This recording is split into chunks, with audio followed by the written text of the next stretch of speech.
Just going to do a quick sound check, make sure that's all good.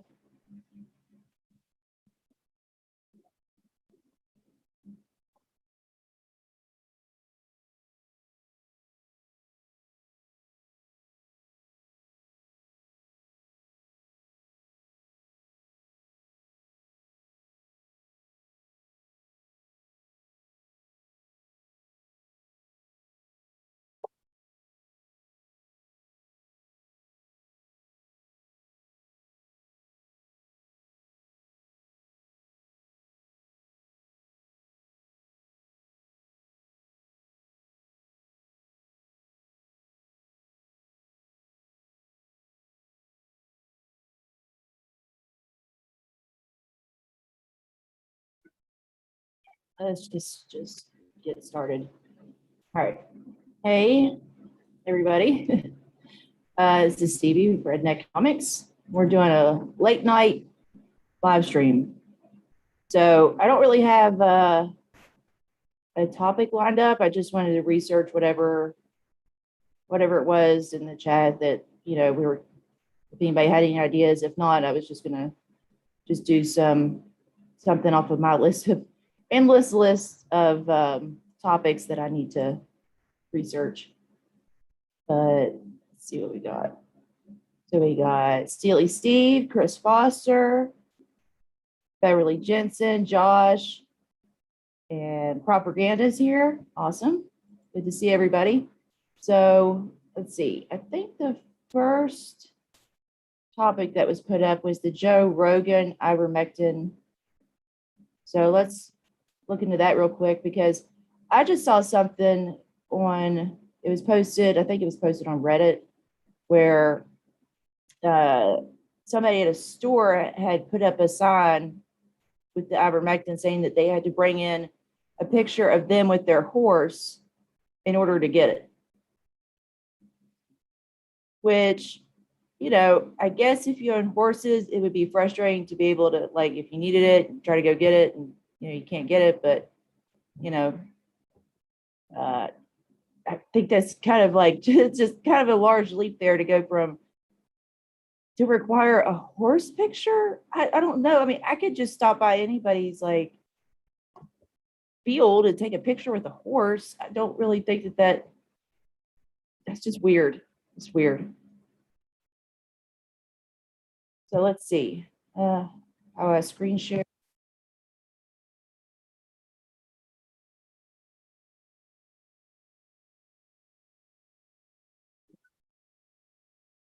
Go to, wait, no, that's not how I do it. This one?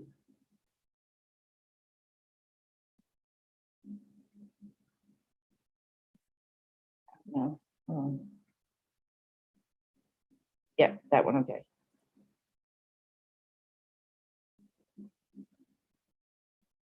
Okey-doke. So Joe Rogan.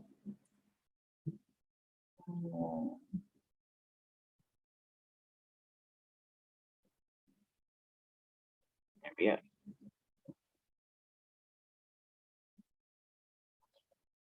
So Joe Rogan has COVID-19.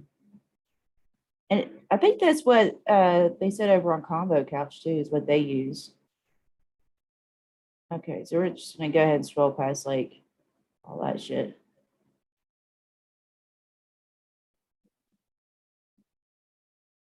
Oh, let's see what the propaganda outlets have to say about this. Post shared by Joe Rogan, an anti-parasite drug commonly used in livestock. So they're throwing that out there. I guess make it look shadier. Joe Rogan says he has COVID, took widely discredited drug. So that's the talking point with them.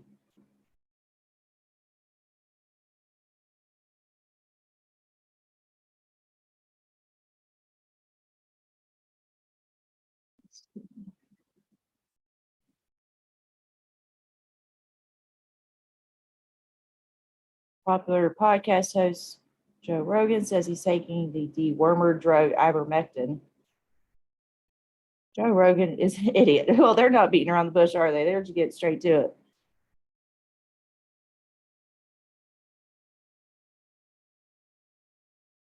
So this is another reason why I wanted to do this, like a live stream of how I research stuff, is because if anybody has like a better search engine or a better method of research, that would be like cool. I'm open to hear it because I'm used to like old school research with like microfiche and encyclopedias and stuff. So I'm doing my best on researching online, but I'm self-taught.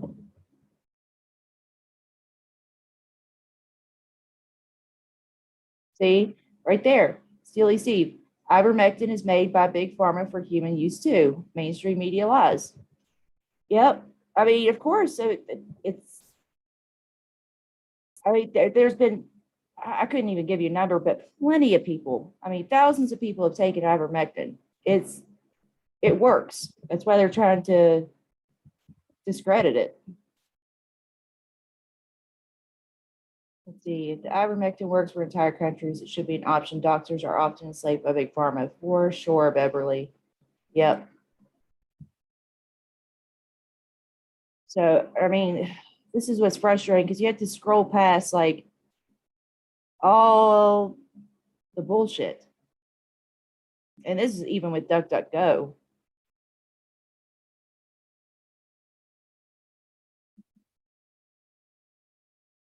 That saying. Wow. And its treatment will make health experts feel ill.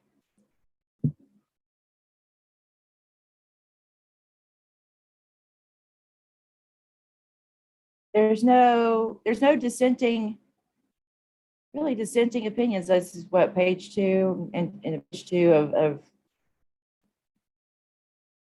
looking through all this, and it's just, I mean, already it's nothing but these outlets that have a narrative to push. So it's like I can't even scroll past all that shit.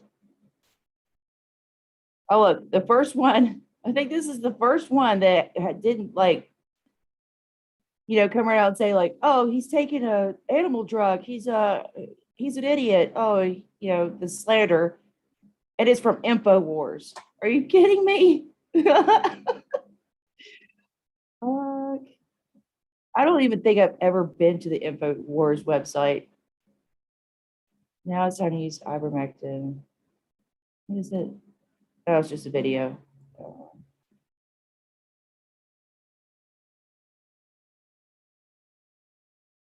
What's this one? Reddit. Oh, I got Reddit's pissing me off pretty bad. I mean, I knew that they had their fair share of like bot posts and shills and you know government and corporate narratives that were pushed, but they just took off No New Normal, a subreddit on here that was critical of the lockdowns and everything. Now there's some other ones. There's other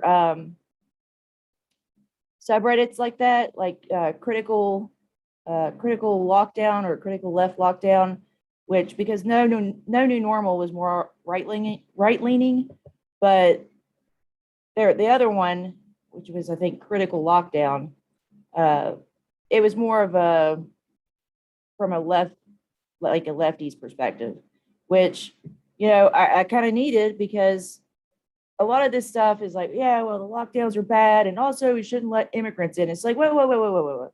I'm with you, like with the lockdown stuff, but you know, it's just nice to be able to hear some people that are kind of on the same page, be able to use critical thinking and be able to, question some of the stuff that's been going on. So, and it's what happened was it was a raid by there's another subreddit called Vax Happened, and they were talking about how this is dangerous. these people shouldn't be allowed to say all these things. And they were listing like all these subreddits that were questioning the narrative, questioning the vaccine, questioning, lockdowns, questioning masks. And they say, well, they should be banned. They should be off of here. What do you have to do in order to get banned off this website?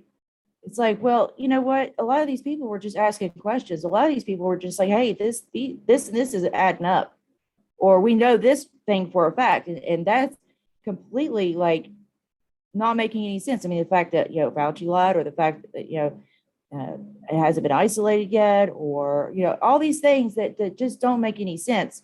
Okay, they care about, the deaths from supposedly from COVID. And then when the PCR test doesn't even diagnose it, you can look and see the statistics of how many other people have died because of the lockdowns. They've lost their jobs, they lost their homes, or committing suicide. Kids are killing themselves from being isolated.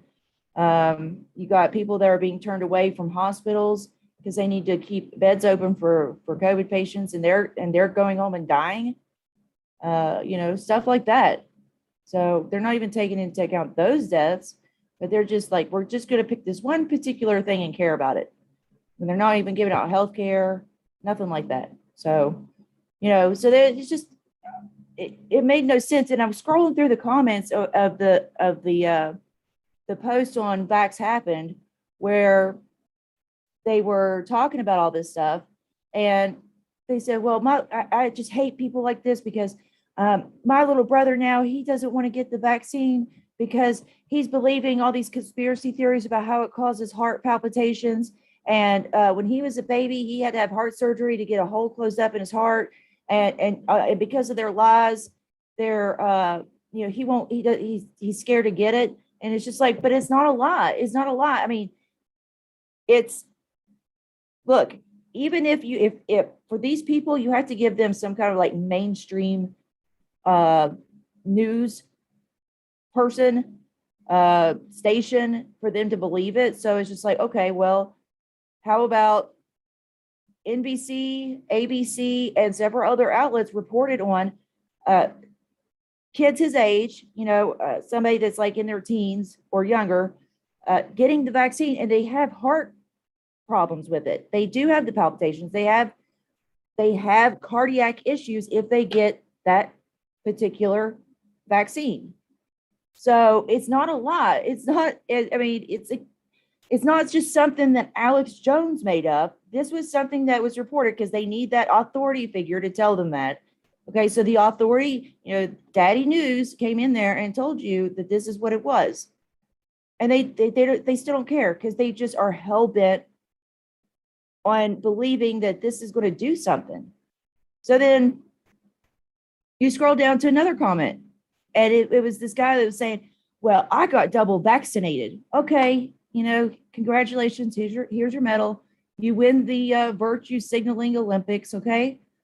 Like, you got double vaccinated. That right there shows you that you yourself don't even believe in like the efficacy of these jabs. Like, if you really believed truly that this was going to stop you from getting sick, why did you take another one? Why did you get double vaccinated? And with no other drug has that been the case? Like, if you take Tylenol, you don't just say, well, I'm going to double my dosage just so I can be safe. No, it's going to kill your liver. You can't do that, right? If you are taking psychiatric medicines, you cannot just double up on that dosage. Any doctor would tell you that. You can't just be like, well, if you take twice the amount, you're going to be twice as healthy or twice as safe. But all of these people are going out and getting double vaccinated. For what? Because you didn't believe in the first one? It's so silly. They don't even believe it, but they're pushing it on everybody else. And this one post that Jimmy had, it was somebody that he knows talking about how he was double vaccinated and he still got COVID, and everybody just stay safe and get vaccinated. It's just like, but you just said you got vaccinated and you're not safe. So what are you talking about? But they're just like regurgitating this information. Just like with ivermectin. Oh, Joe Rogan's an idiot. Joe Rogan's look, I don't think he's he knows a lot about some things, and then some things he doesn't. There's some things that he can. I mean, when it comes to weed and DMT and certain things, other things. I'm not saying the guy's an idiot, but not everybody. You can't know everything, okay? And this guy, he's got his weak points, he's got his strong points. But I promise you that he takes care of himself, and he does care about his health a hell of a lot. So I don't think that he's going to be just willy nilly taking things and putting things in his body that's not going to be good for him. You know what I mean? I would trust his opinion on that, because he's not fucking around when it comes to his health, right? I mean, dude's in his 50s and jacked, still out there running miles and lifting weights and doing all this stuff. So he's obviously doing something right. So this is anyway, that was a long sidebar, but this is under the Joe Rogan subreddit. So the evidence for ivermectin, just to sit there to start with. I don't even know Brett Weinstein. In my own field of mental health, there are numerous examples of drug companies pushing newer patented drugs with minimal benefits over older unpatented drugs. I also think YouTube has been overly heavy-handed in their approach, and people should be allowed to have these sorts of discussions without being censored. With that being said, a lot of the claims made in the podcast don't stand up to scrutiny. Both Brett and Dr. Corey said numerous times that no studies showed had non-promising results for ivermectin. That simply isn't true. Here's 2 studies that found no significant treatment effects for ivermectin. Now, who are these by? Let's take a look at this. Let me check back in the chat. Hey, Rusty Shack. Oh, yeah, I know. Yeah, YouTube was just bragging about how much they censor people. So I know exactly. I mean, Jimmy's on his 3rd channel now. I've already had a video taken down, but I'm just going to keep going. I'm just going to keep going until they shut me down, and then we'll go over, to my new channel. So, which it's Totes My Votes. So let me see. I got to put the link in there later for it, but yeah, that's my backup channel for right now. I'm also on Odyssey. But let's go check out these. So this is by Online Library, Wiley.com. Okay.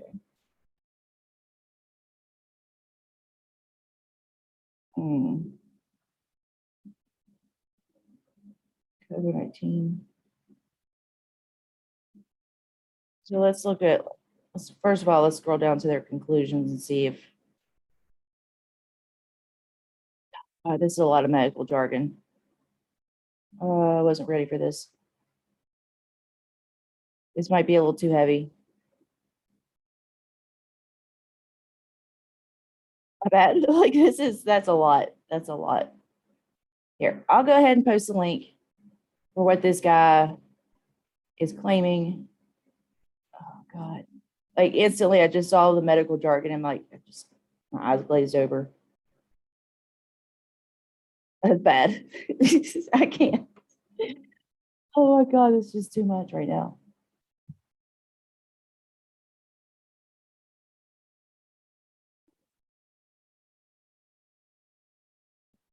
Yeah. So, okay, Beverly brought this up. Yeah, I know Fee took it, and Pasta took it. I think, isn't that the drug that they were using in India as well? Oh, I'm sorry. I can't. It's just so much. It's a lot. That's really heavy for tonight. But I'll put the links in the chat. Okay, oh man, that's just a solid block of words there. I wasn't ready for this. I really wasn't. I was not. I wasn't prepared. I should have been, but man, oh, that's rough.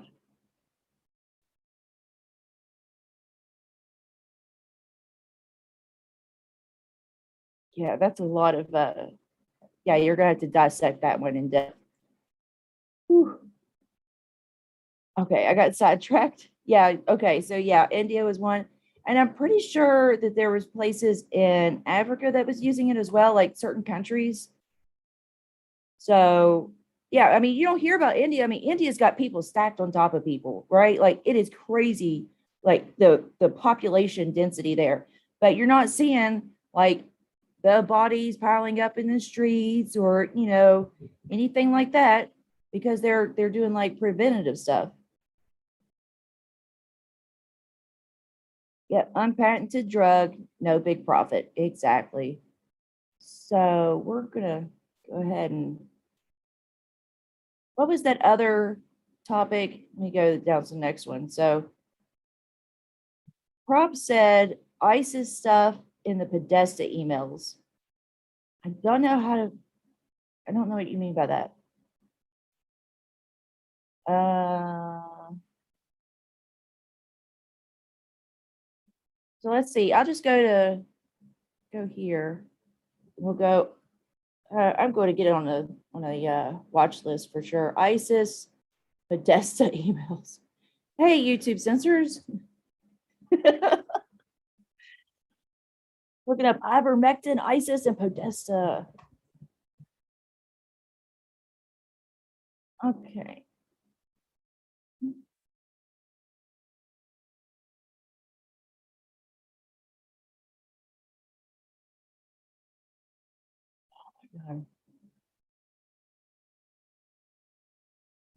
So at least with this one, I'm getting more,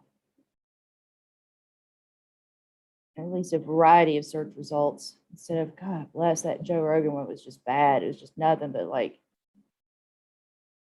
okay, here's one. Let's see what this says. So Clinton knew August 2014 that Saudi Arabia and Qatar funds ISIL, yet the Clinton Foundation received millions from those countries. August. While this military paramilitary operation is moving forward, we need to use our diplomatic and more traditional intelligence assets to bring pressure on the governments of Qatar and Saudi Arabia, which are providing clandestine financial and logistics support to ISIL and other radical Sunni groups in the region, Clinton wrote. So, how does she know? When did she learn this since she left the government? In February 2013, Saudi Arabia and Qatar have donated millions to the Clinton Foundation. No surprise there. So let's see. So in 2014, Elizabeth Warren had an organizational meeting scheduled with Clinton's campaign chair, Podesta, her campaign manager. Clinton did not announce her candidacy until April 2015. Between the date of this meeting and the prior organizational efforts that clearly showed she was running for president by June 2014 at the latest. Clinton gave many paid speeches on Wall Street and to other corporations.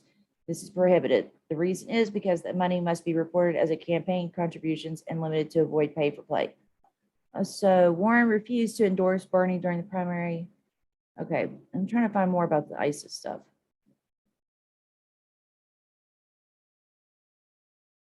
So let's go up to the email link here. Congrats. Send our love to Chelsea, Mark, and Grandpa. Barf. 3. So this is from Podesta to Hillary, August 19th. Agree, but there are many opportunities as the Iraqi peace improves. Also, any idea whose fighters attacked Islamist positions in Tripoli, Libya, worth analyzing for future purposes. And so this one's from Podesta. Hit send too soon, meant to say Syria elements are vexing.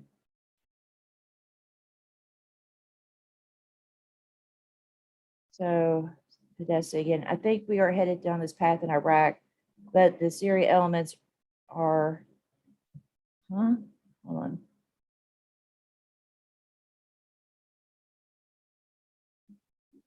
With all those tragic aspects, the advance of ISIL through Iraq gives the U.S. government an opportunity to change the way it deals with the chaotic security situation in North Africa and the Middle East. The most important factor in this matter is to make use of intelligence resources and special operations troops in an aggressive manner while avoiding the old school solution, which calls for more traditional military operations. In Iraq, it is important that we engage ISIL using the resources of the Peshmerga fighters, of the Kurdish regional government, and what, if any, reliable units exist in the Iraqi army. The Peshmerga commanders are aggressive, hard-fighting troops who have long-standing relationships with CIA officers and special forces operators. Okay, let's drop that casually. However, they will need the continued commitment of the U.S. personnel to work with them as advisors and strategic planners. The new generation of Peshmerga commanders being largely untested in traditional combat. That said, with this U.S. aid, the Kurdish troops can inflict a real defeat on ISIL.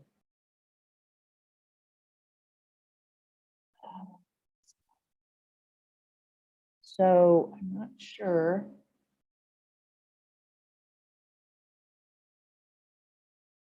Oh, hey, Dingo. Yeah, so I'm not really sure what, because that's where to go. Shit. Hold on.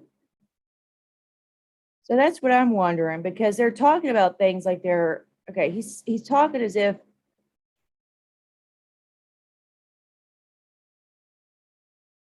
they're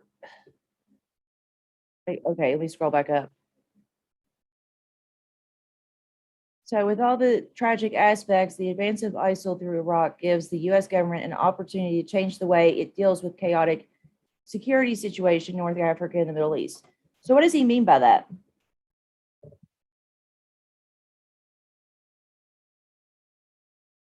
So, there's all these tragic aspects, but he sees it as an opportunity to change the way it deals with chaotic security situations. So change it in which aspect? Like for what? Change it how?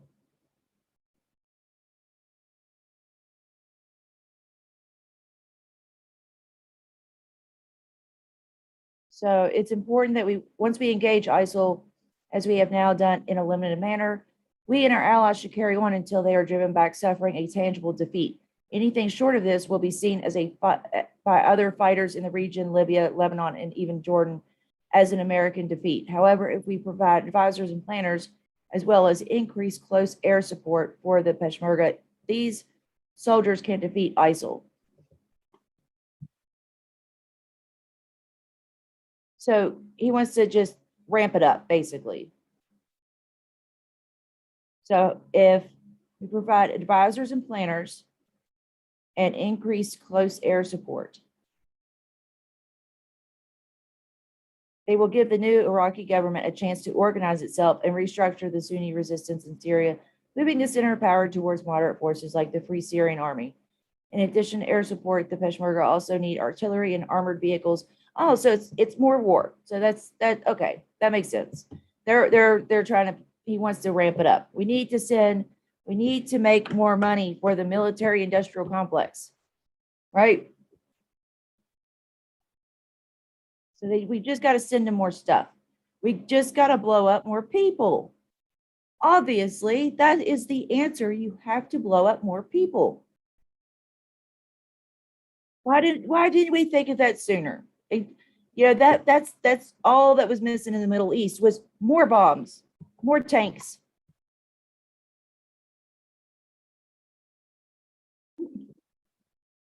Fucking people. I mean, it's so wordy to just get to that point. Like, just spit it out, dude. Just say more tanks, more bombs. That's it. In the email.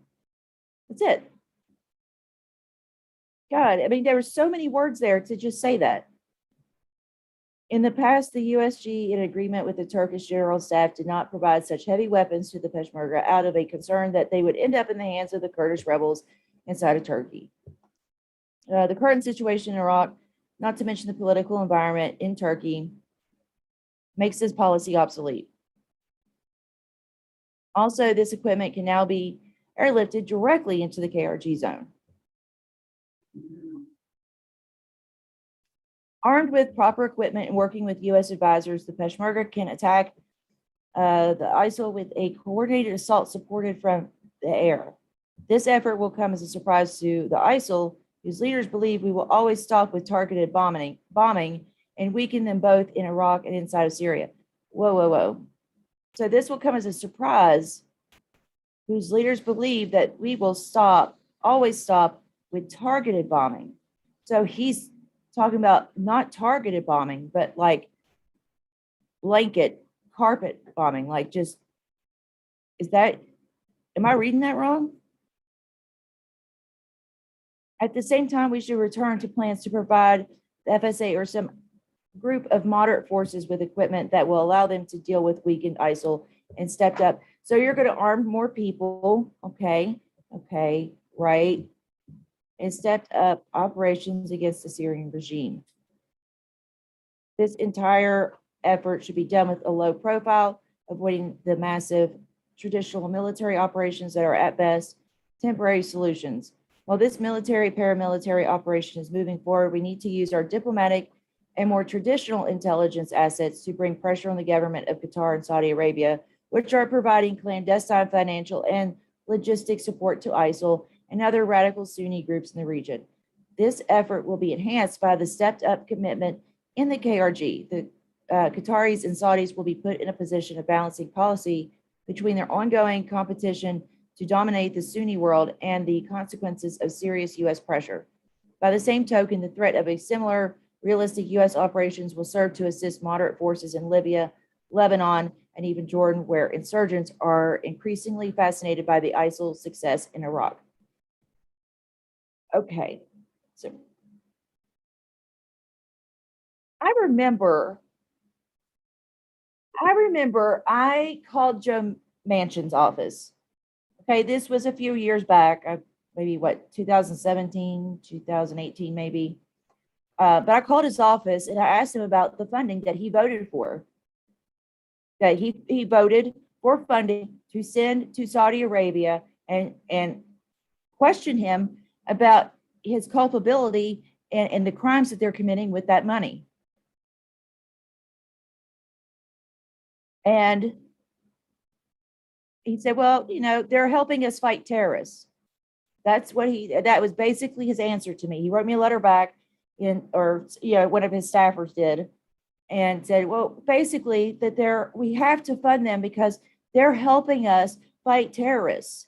But they're also talking about how they're funding the terrorists, whoever they are at the time. I mean, today's terrorists is yesterday's freedom fighters and, whatever.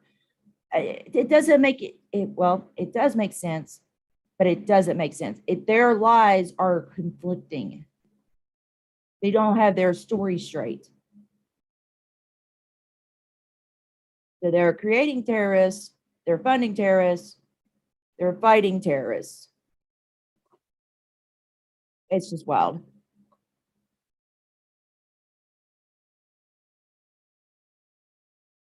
So let's see. Lefties are just synthetic, yeah. Joe Manchin's asshole.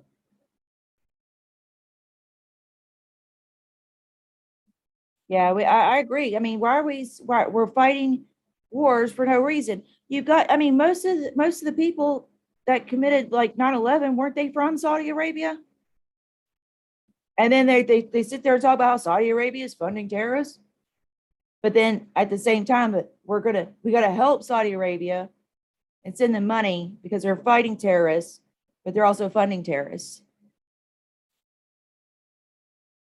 They don't even think that we're worth like a solid lie. Like, it's so insulting. Like, get your lies straight. Come at me with a good lie. Like, really do your homework, really lay it out there. But no, they just throw out some bullshit. Well, we're fighting terrorists. Okay, well, I just have to believe that, right? I just have to believe that. So what's a terrorist now? Because now that's even changing. I mean, after January 6th insurrection, that's been compared to fucking Pearl Harbor and 9/11, like that. Now, if you say that the election, if you question the election results, you're a terrorist. And hey, maybe if you don't get a vaccine, then maybe you're a biological terrorist. Or if you boycott a certain company, maybe you're an economic terrorist now, Like it's just everything's a terrorist. Everybody's a terrorist. This is wild. Here, I'm going to go ahead and post a link to this in the chat. This is really read over too. This is really fascinating. So let's scroll back up. Where was I at? Armed with proper equipment. Okay, I think I already went through that one. Yeah, be low profile. Senior groups. Okay. Okay, number 6. In the end, the situation in Iraq is merely the latest and most dangerous example of the regional reconstructing that is taking place across North Africa all the way to the Turkish border. These developments are important to the U.S. for reasons that often differ from country to country. Energy and moral. Commitment to Iraq, energy issues in Libya, and strategic commitments in Jordan. At the same time as Turkey moves toward a new, more serious Islamic reality, it will be important for them to realize they are willing to take serious actions. It will be important for them to realize that we are willing to take serious actions. So they want Turkey to know that we will blow their shit up if they step out of line, basically. That's my takeaway. It will be important for them to realize they are willing to take serious action which can be sustained to protect our national interests. What are those national interests? I've heard that said a lot, to protect national interests, but they never actually say what those interests are. I'm very curious. What exactly could we do? Like he just laid out this bullet point numbered list here of, the fuckery in the Middle East and North Africa. Can we please get a numbered list of what our interests are? Is it corporate profit? Is it world domination? Regime changes, coups? I mean, what is it? Because it definitely has nothing to do with ending terrorism. The national interests. Its course of action offers the potential for success as opposed to large-scale traditional military campaigns that are too expensive and awkward to maintain over time. But like they don't care about expense. I mean, we're trillions into a war on countries that didn't have anything to do with anything. They're just over there minding their business. All of a sudden, we say terrorists. They're like, what the fuck? What the fuck? What? We're not doing it. Where's this coming from?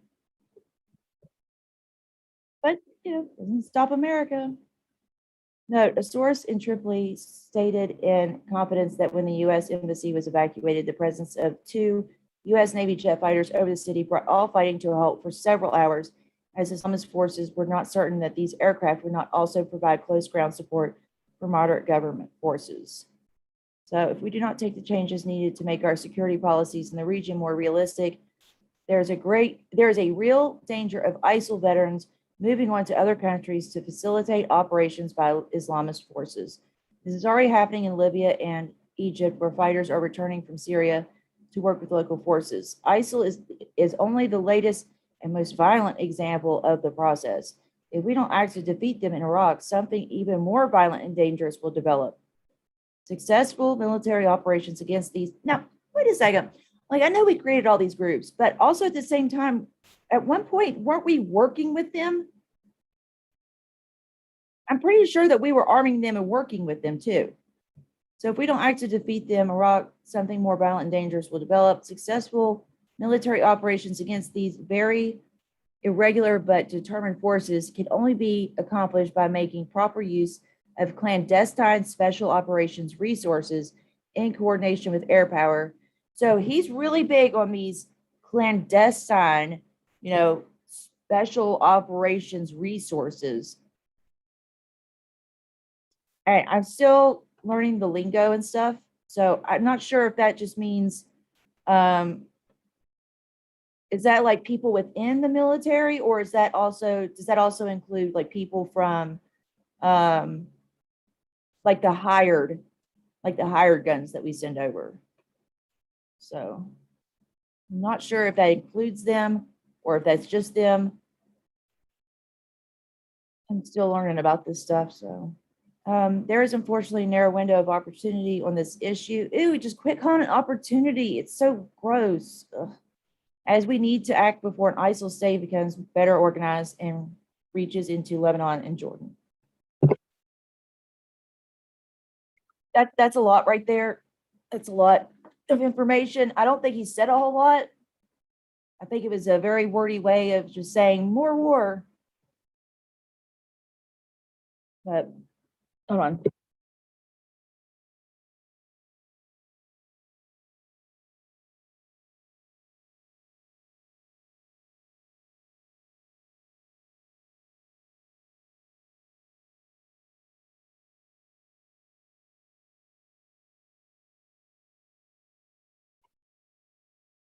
All right. So let's see.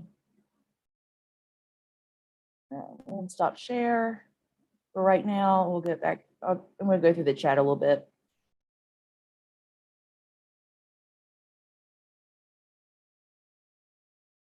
Yeah.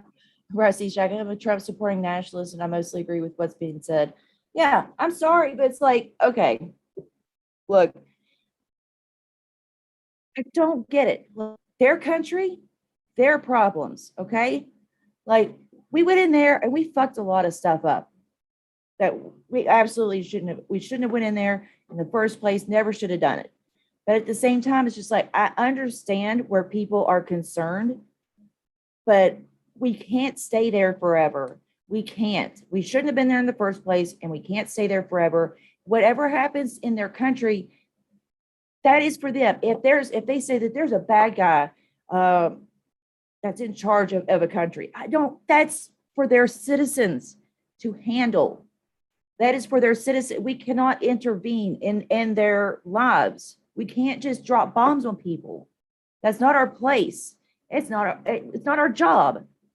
That's like me, like totally like just abandoning all house responsibilities. I don't mow the lawn, I don't do the dishes.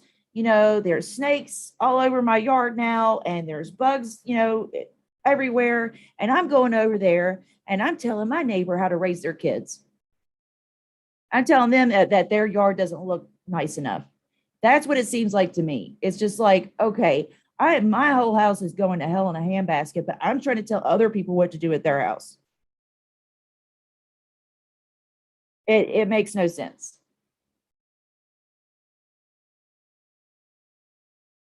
Yeah, yeah. I mean, I've got issues. I mean, as far as the politicians go, I couldn't give two shits. I think they're all a bunch of scammers and actors. Uh, but there's people that I talk to from all walks, people that supported Trump, people that voted green. I mean, remember, I can agree. I haven't found a topic that I couldn't find some common ground with people, whether it's being like anti-war or worried about national security or worried about, taking care of, America, things like that. It's just like, get off my lawn. Leave your room. Fucking Jordan Peterson. But yeah, I mean, there's just always something that I think that we could like work on.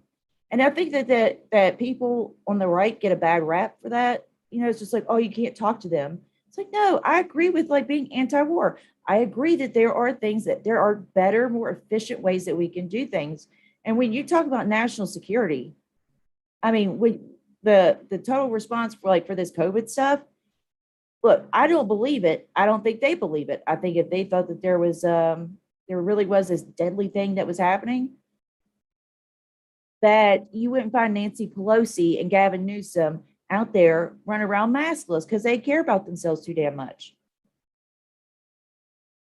But at the same time, they're putting on everybody down on lockdown. So the response that we have had to this is shows the rest of the world that we are not equipped to deal with an actual deadly disease. I mean, we aren't. I mean, if I was another country, if I was somebody nefarious that wanted to like take down America, that's what it looks like. I mean, like they're like, oh well, they're still sending people out to work. They're not giving people like the proper PPE, right? So if you believe their narrative of wow, this is so deadly, then why are they being so like they're keeping people at home, they're making people wear masks, but they're not doing anything. It's a show. It's a show, just like at the airport when you walk through the metal detectors and you get groped by the TSA. It doesn't do anything to stop terrorism, but it makes people feel like they're doing something to stop terrorism. Just like this, the lockdowns and the masks. It's not; those aren't actual ways. If we were actually in a pandemic with a deadly virus on the loose, those things would do nothing to stop it. In a pandemic, you don't have essential workers in a quarantine. That's not how that works. So they're full of shit. They're full of shit. I don't know. I feel like I'm kind of rambling and not making much sense, but I think you get what I'm saying.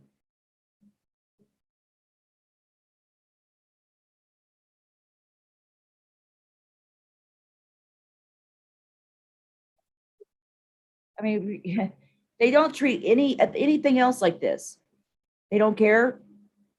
Hell, there's been more people that have died from collateral damage, right? They don't care about those deaths. They don't care about the deaths from the people, committing suicide over being locked up and losing their job, losing their home. They don't care about those deaths. They don't care about the deaths of the people that have no health care. They don't care about the deaths of hell, people killed by drunk drivers or heart disease. They're not passing out gym memberships and vitamin D or giving people health care. They're so monumentally full of shit. And just out of politeness, so many people are just like nodding and agreeing and saying, mm-hmm. Well, you know what? Maybe if we treat them a little bit nicer, if we say, oh, excuse me, let's talk about this. Oh, well, uh, AOC, could you please explain your point a little bit more? Because it's like, no, just you can't be nice to these people. You cannot parse your words with them. Just call them full of shit and move on because we have to move on to what actually is going to make a difference, which is just getting out in our own communities and taking care of each other. Because that's the only way I see it happening. Because on a national scale, it's too far rotted. Uh, there's a point in time if the foundation of your house is, if there's a crack in it, you can go in and fix it. But at a certain point, once it gets so rotted, you have to just condemn the entire house, bulldoze it over, and build a new house. You have to just burn that shit down and build a new house. And it's just, there's no integrity on any floor of this. It's everything from the foundation to the attic. It's gone. Exactly, Rusty Shag. You don't have a pandemic where 99% of people under 70 survive. Exactly. Exactly. There was also 100% turnout for Biden when they told observers to go home in Atlanta. Oh my gosh, yeah, it's just somehow he won that. Somehow he won that. Who knows? Because guess what? We don't have a system where you can go in and check your vote. We have no idea. You vote, it's like a prayer in the wind, just blowing on a dandelion, making a wish. Well, I do hope, but that my corrupt elected official wins, into the ether. Just who knows? Who knows? Because private corporations own the voting machines, and they've never fucked us over before, right? Oh, I'm going to get ready to go back on camera here in a sec, but I'm just having fun Going through your chats and stuff. It's good getting caught up with everybody.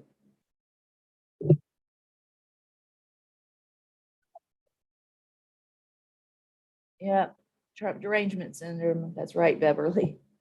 They just orange man bad. Ah, freak out.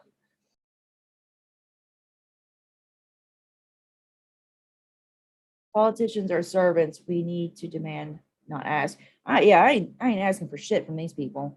I ain't asking them for anything. I don't have a whole lot of ego or pride, but I do with that. I do not believe in begging people, especially asking people like that for help. No, thank you. Oh my God, Steely Steve, Pfizer made about 10 billion off this pandemic thus far because they weren't already loaded before. Oh my gosh. That's a lot of money. And where does that money go? Where's it go? Ads, politicians, yachts, you know, private jets and Epstein Islands, hookers and crack if you're Hunter Biden. And I guarantee you he's not the only one. I guarantee you there's going to be there's a whole lot of other people within the political sphere that does the same things.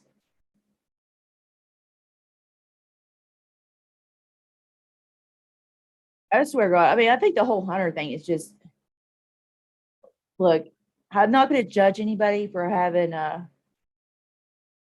addiction or some kind of issue like that. But I think it might be wrong, but I think it's fucking hilarious that the president of the United States, supposedly, his son is just a degenerate crackhead, just an absolute degenerate, like somebody that you would run into in a dark alley, just absolutely, just so he's so trashy, man. Smoking crack, hookers, just and taking pictures of all of it. He wants to document the whole train wreck from beginning to end. It's just wild to me. I mean, but if anybody else did that, right?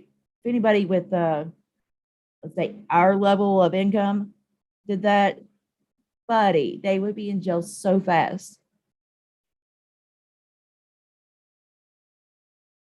But hey, he's the president's son, supposedly president's son. Um, so he gets to make paintings, finger paintings, or something where he blows paint on a canvas. Hunter and Billy Carter would be a fun part of it. Oh my God. And who was that one guy that was up in Canada? Was it Rob or somebody? It was the mayor of a town. And he was like, he was so crack.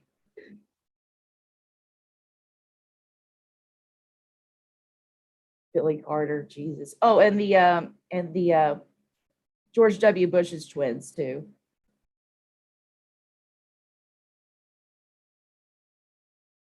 When DWS was at that post office at 4 a.m., that was clearly a test of security. Let her lackey know what to look for at other post offices. Huh. I haven't seen that. I have to look into that. Man, she was so shady. Yeah. Oh yeah, Betty Ford. So Rusty brought up a good point. Hospitals operate at around 85% capacity in normal times. And I brought this up in the last live stream I did with James, which was I worked in the ICU. They don't have a lot of beds. So all these people that are going around saying, oh, the ICUs are at full capacity, that's actually normal. That is very, very normal, especially there's seasons for because I worked in a trauma and surgery ICU. So we had 16 beds.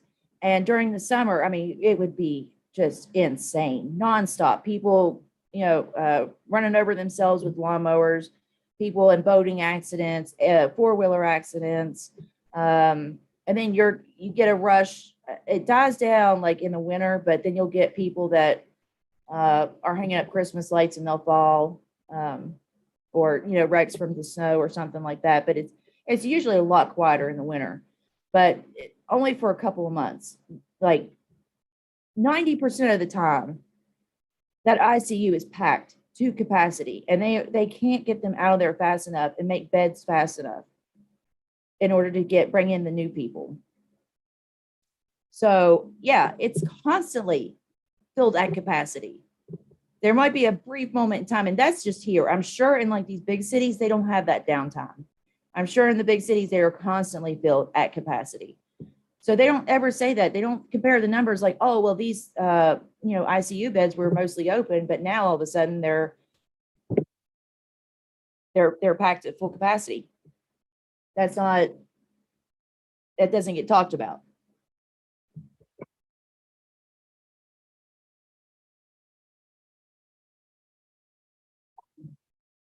I mean, the fact that a quarantine does not last that long. I mean, a quarantine, depending on what kind of, depending on what you're quarantining for, I mean, it could be up to a couple of weeks, something like that. I mean, at most, I think I've ever heard of is a month, but quarantines don't last over a year. I mean, there are babies that were made and birthed and learning to do things since this pandemic or the lockdown started. That's not how quarantines work.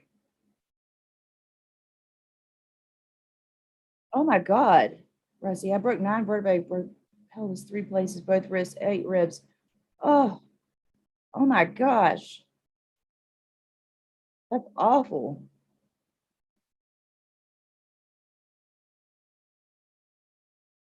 I don't know how long ago that was, but I hope you're doing okay now. Jeez.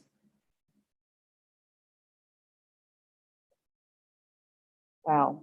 That is rough. But holy crap. Yeah, I've seen those injuries like that. People that fell off cliffs and stuff. Oh my God. I mean, there was a guy that came in that fell off a cliff, and basically he broke every bone. He broke every bone. That was hard to do because you got to roll people, in order to bathe them and get them like, in the bathroom and stuff like that, and and it's just agony. Breathing is an agony.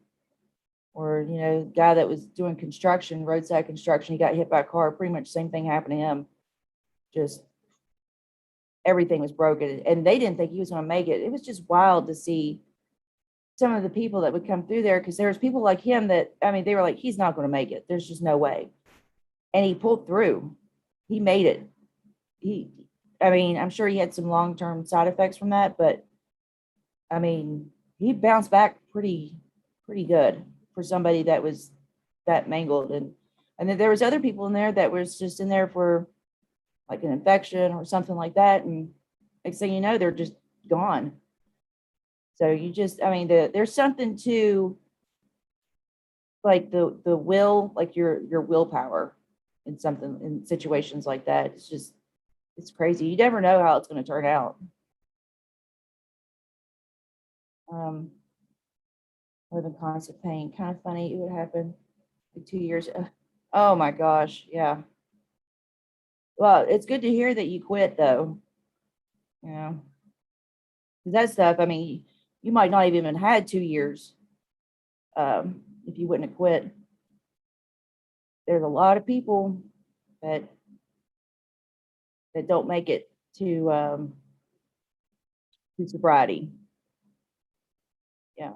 I mean, I was just going through the other day and looking, and there's like a page for my school of people that went there that passed away, and there were so many people in there. I didn't know that they had died. I mean, people I knew that had died, and I guarantee you, because they're like my age, I guarantee you it was something to do with drugs. Guaranteed. Guaranteed. But yeah, you either get sober or you end up dead, one or the other.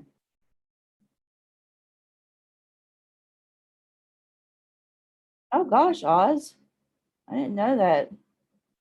I'm sorry.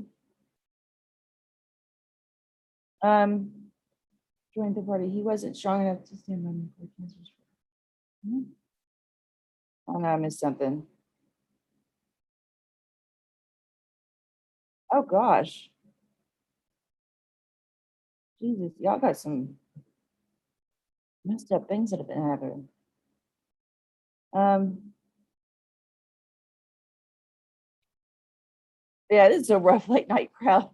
You came just at the right moment, Juicy. Yeah, we're just a ray of positivity tonight. Oh, I guess that's what happens when you do a live stream at 3 o'clock in the morning. I don't know. Yeah, I'm gonna have to do one like that one night and just talk about some of the stuff that came through the ICU. I think I can do that as long as I don't give away like information, um, any identifying information. Keep it vague, but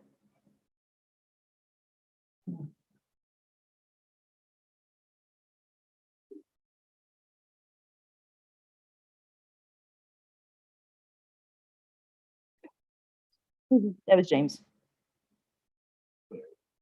It's all good. Yeah, hey, and we're all still here, right? That's a good point. And we're here. We're here. We're here. So, we got to do what we can with what we got. Because we just don't know. As y'all have been talking about, we just don't know how much time we have on this earth. So we just got to make the best of it and be kind to each other and try to leave the world a little bit better than how we found it, right? That's my goal. I mean, everybody can just say, do what you want, but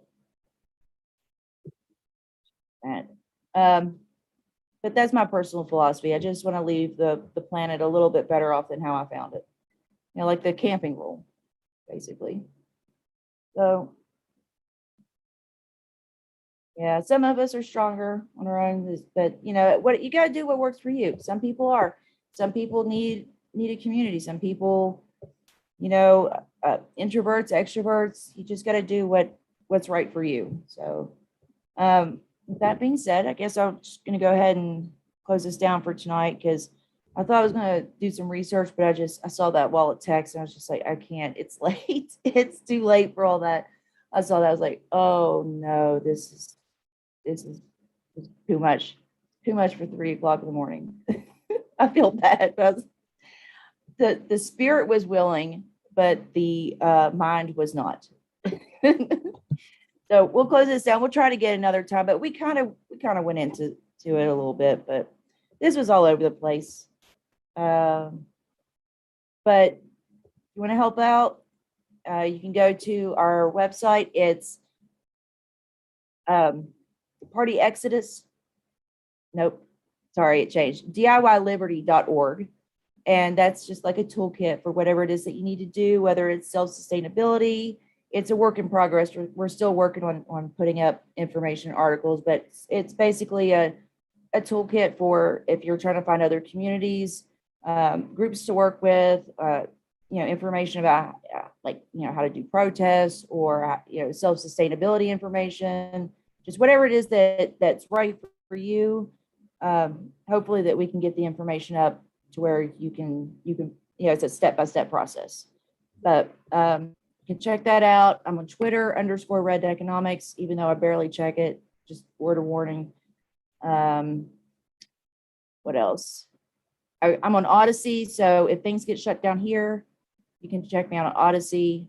That's where sometimes I have to do live streams on here and then just upload them over there because YouTube and their stuff. So and then usually on Wednesday nights, I'm over there on Jimmy's channel, James Young Monotalk. So I think that's everything. And I should have a link in the description. Like if you want to help out with money, I get it. A lot of people can't right now. If not, that's fine. I don't want to put anybody in a spot, but it's there if you got a couple extra bucks and you feel like helping out. So it's like PayPal and stuff like that. So that's in the description box. And that being said, I'll catch everybody next time. It was really good seeing some of y'all. Rusty Shack, it's been a while. Beverly, Propaganda, and everybody else, it's